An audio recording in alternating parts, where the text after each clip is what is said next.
परिचय।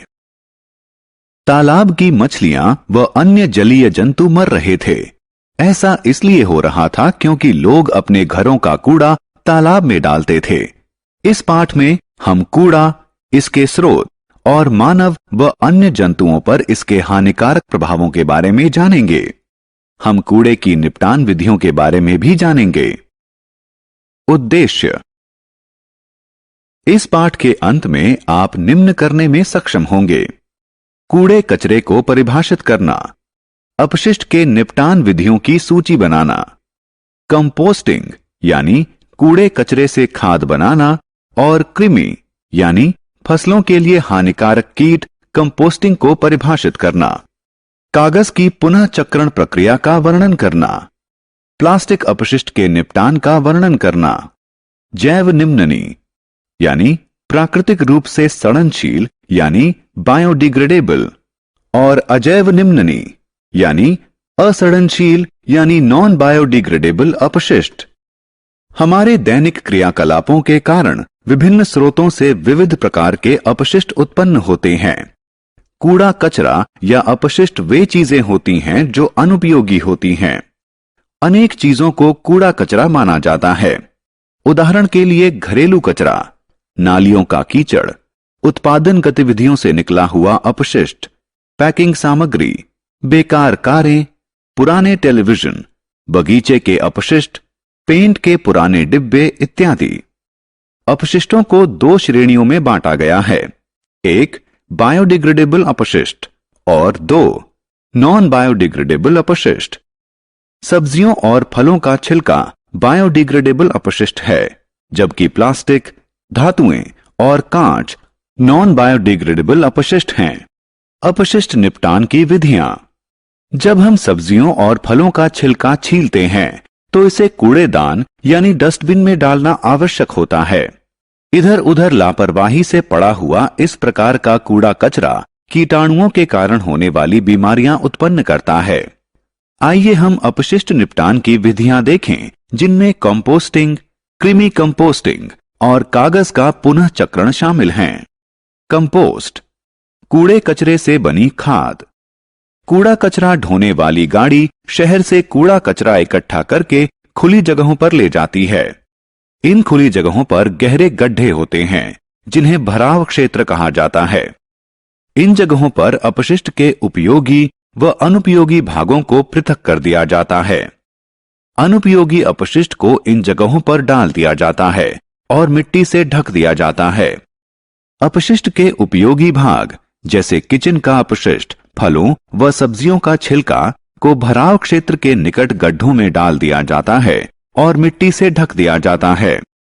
कुछ समय बाद अपशिष्ट का उपयोगी भाग कंपोस्ट में बदल जाता है। पूर्ण रूप से अपघटित यानी विगलित होने के कारण इसका रंग काला हो जाता है और इसमें किसी प्रकार की दुर्गंध नहीं होती है। इस खाद का उपयोग पौधों में किया जाता है, जिससे पौधों की वृद्धि होती है। Vermi compost. छात्रों, आपने वर्षा ऋतु में केंचुए अवश्य देखे होंगे। वे किचन अपशिष्ट को कंपोस्ट में बदलते हैं। इसे कृमि खाद यानी वर्मी कंपोस्टिंग के रूप में जाना जाता है। वर्मी कंपोस्टिंग के लिए लाल केंचुओं का इस्तेमाल किया जाता है, जो दांत रहित होते हैं।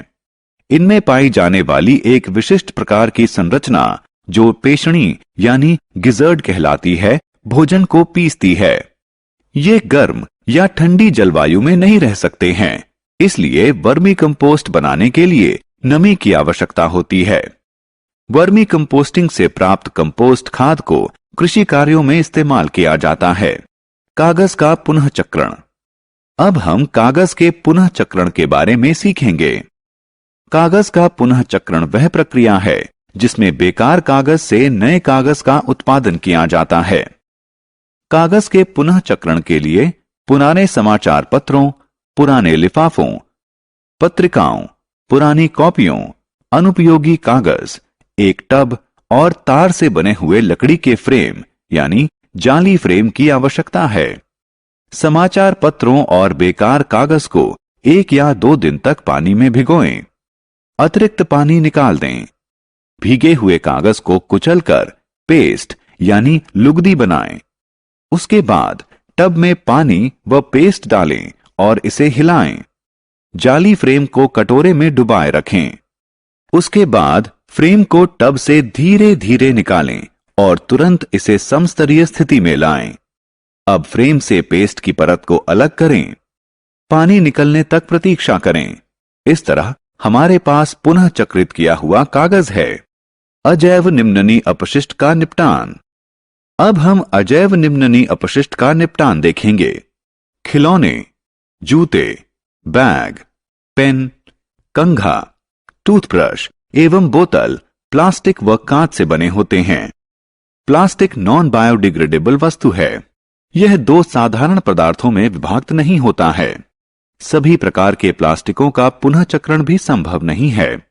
केवल कुछ प्रकार के प्लास्टिकों का पुनः चक्रण किया जा सकता है। प्लास्टिक एक हानिकारक अपशिष्ट।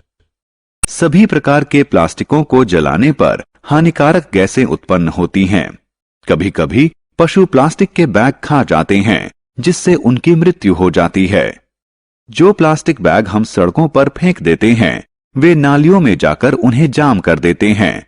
इससे पानी नालियों से बाहर सड़कों पर भर जाता है और लोगों को अनेक कठिनाइयों का सामना करना पड़ता है। हमें प्लास्टिकों के निपटान के लिए निम्न विधियां अपनानी चाहिए। प्लास्टिक के बैग का इस्तेमाल बंद करें। जहां तक संभव हो इनका पुनः इस्तेमाल करें। कागज के बैग का इस्तेमाल करें। सूती या कपड़े के बैग का इस्तेमाल करें। प्लास्टिक के बैग का इस्तेमाल खाद्य सामग्री रखने के लिए नहीं किया जाना चाहिए। प्लास्टिक के बैग को इस्तेमाल के बाद इधर उधर नहीं फेंका जाना चाहिए। प्लास्टिक को जलाना बहुत ही हानिकारक है। हमें किचन के अपशिष्ट के निपटान के लिए भी प्लास्टिक के बैग का इस्तेमाल नहीं करना चाहिए।